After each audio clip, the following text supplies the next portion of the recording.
If you're planning a safari in Yala National Park, this could completely change where you go, especially if you want to see leopards. We spent 2 days here doing 2 safaris, same national park, but completely different worlds. In Yala, everyone goes to Block 1 for the same reason: leopards. But what if I told you there's another place in the park where very few people go?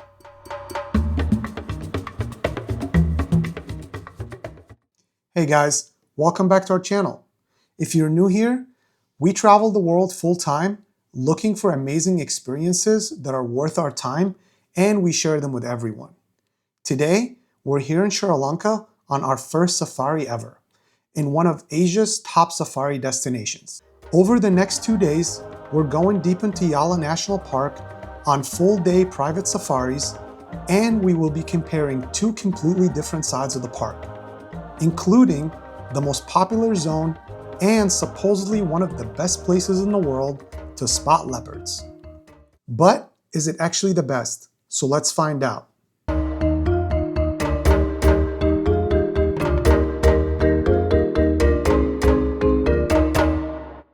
Before we jump in, it's important to understand how the Yala National Park is actually laid out.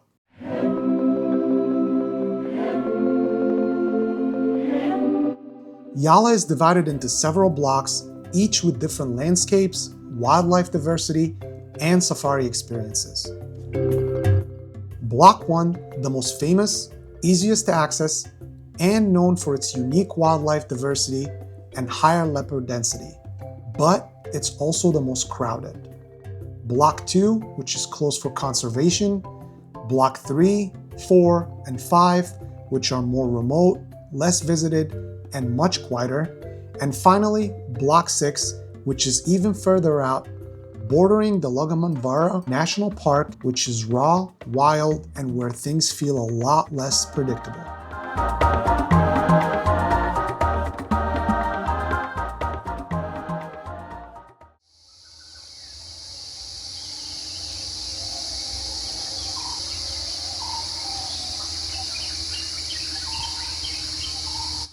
Today, we're starting at Block 5 and 6, where fewer jeeps go, so expectations to spot some amazing wildlife and some leopards are definitely high.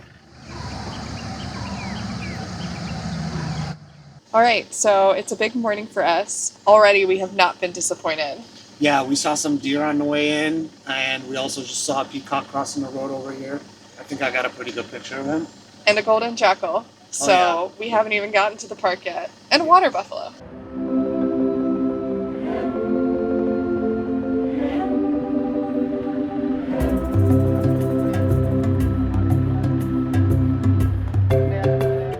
For the first couple of hours, we focused on one thing and one thing only: leopards. This is when they're most active, early morning hours and late afternoon just before sunset. We spent a couple of hours slowly driving around as our guide explained what signs to look for, tracks to follow, and sounds to listen to.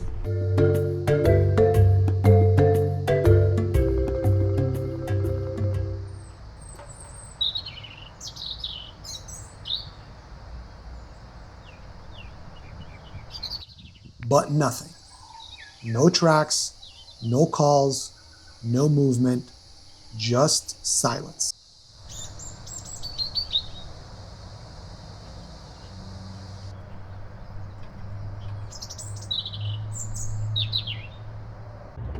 And that's the thing you quickly learn about a safari. You can't actually control what you see or when a certain animal might be in the same place again, especially something as elusive as a leopard. So we shifted gear. After sunrise, Block 5 starts to come alive in a different way. Colorful birds everywhere you look, an impressive amount of deer moving throughout the grasslands, and beautiful peacocks everywhere. We also saw many water buffaloes, monkeys, and a wide variety of local birds that we had an opportunity to photograph.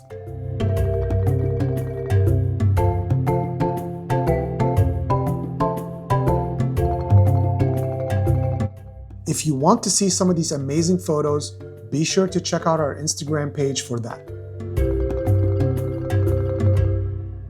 Okay, so we've had a really fun morning so far, and we stopped for breakfast right off of this reservoir. So we've got roti and hopper and all kinds of goodies to put inside of it, and like a sweet, I have no idea, some kind of coconut dessert, banana.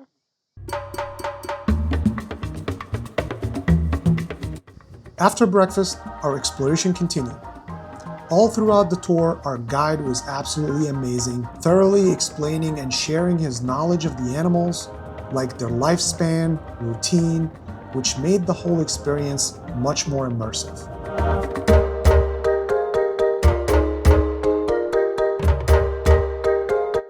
In the afternoon, we made our way to Block 6, which is located about an hour ride from Block 5, and the ride itself was incredible. Before we even reached Block 6, we were already spotting elephants.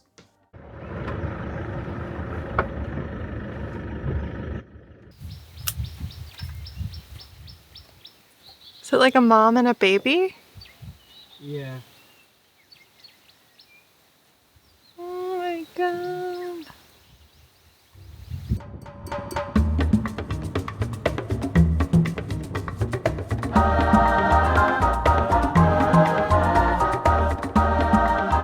Then, we finally reached Block 6.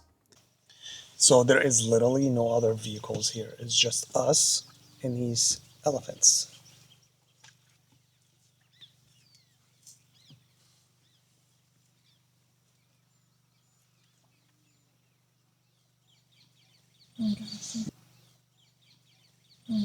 Yeah, we haven't seen anybody, and it's very, very quiet, which is great. Check this out.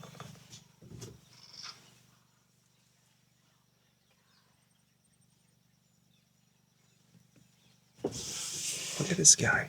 I literally cannot believe my eyes. Look at that baby elephant. Look at that right there.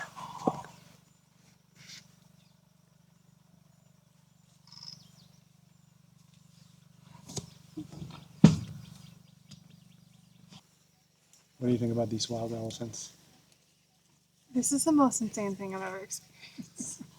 She says that about I everything. say that a lot. She says that a lot.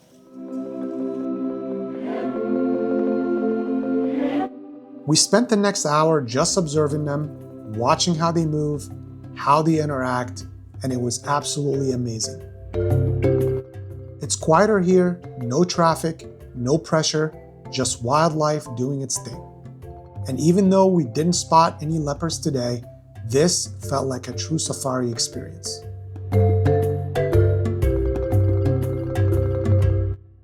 Okay, so we're here, day 2. It's 5 o'clock in the morning. We're hoping for some leopards this morning. Don't even say it. Okay, shall we go? Are you ready? Yes, Yes. we're ready. Let's do it. All right, here we go.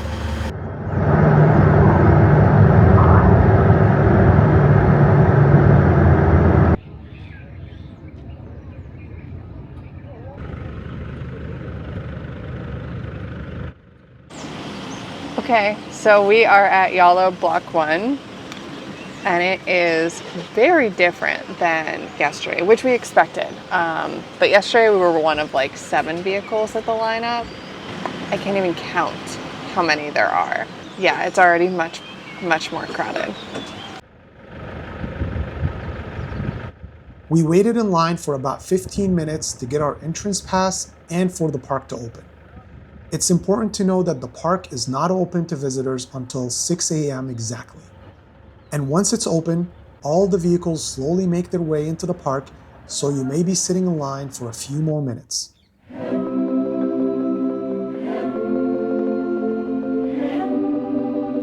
We spent the entire morning doing the same thing as everyone else, searching.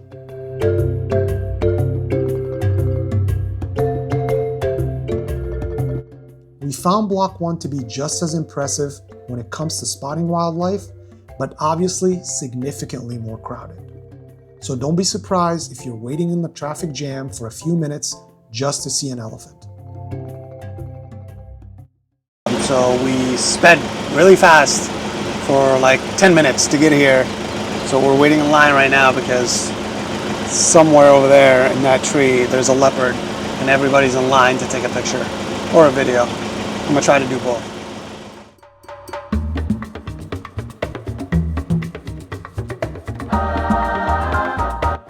Then finally, we made it. And there it was in the tree, sleeping, our first leopard spotted. After a few minutes, it was time to go, explore other areas of the park, and photograph more wildlife.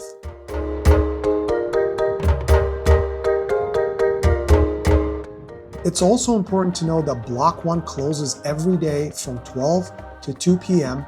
because it is the hottest part of the day in Yala, and most animals, especially predators like leopards, are resting in shade, conserving energy.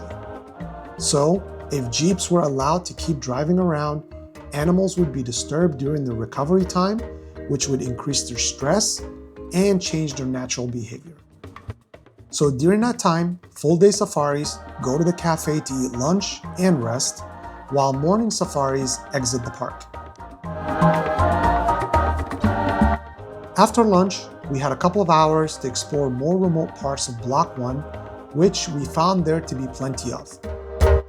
We also noticed that the afternoon is much less crowded in the park, so there was less dust and vehicle traffic, making it ideal for us to take pictures and videos uninterrupted.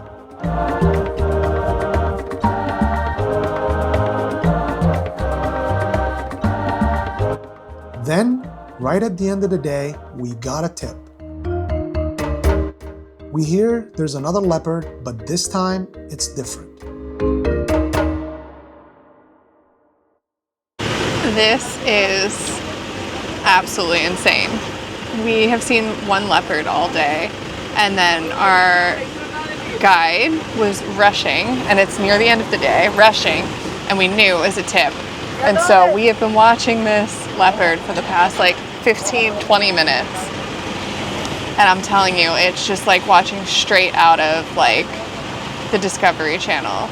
Like there are water buffalo in the background, there are birds all over the place. The leopard was attacked by a crocodile. That will live rent-free in my head forever. This is amazing, absolutely amazing. Safari made. Safari made.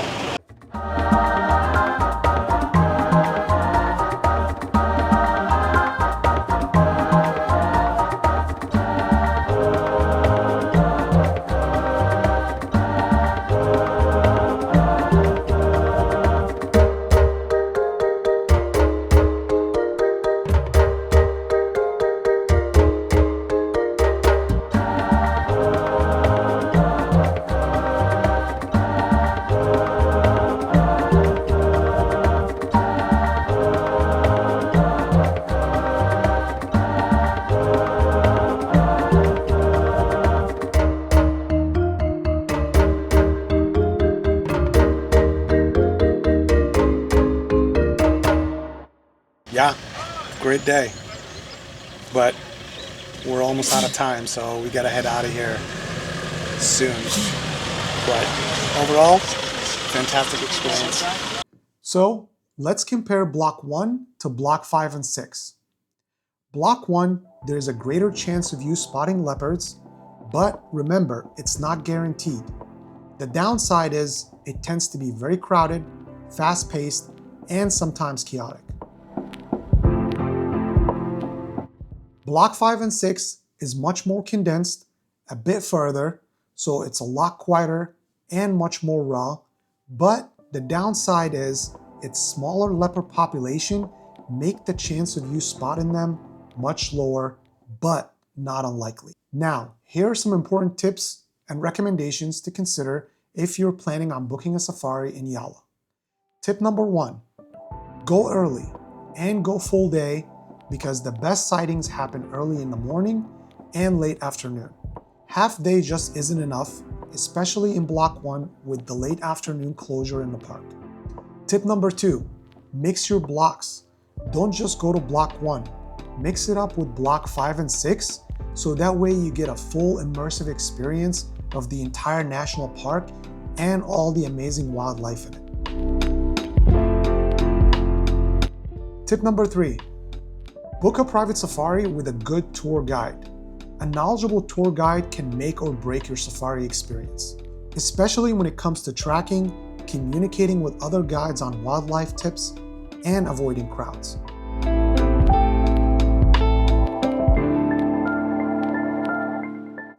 We've included a link in the description section for our tour company, which were absolutely amazing from start to finish, so make sure you check them out. And that's it for this video. We hope you guys enjoyed it. If you did, make sure you leave us a comment to let us know what you think. And don't forget to check out our Instagram page for some amazing photos that we took during the safari experience. And as always, don't forget to subscribe if you want to see more of our content like this video right here. Thanks for watching, and we'll see you next time.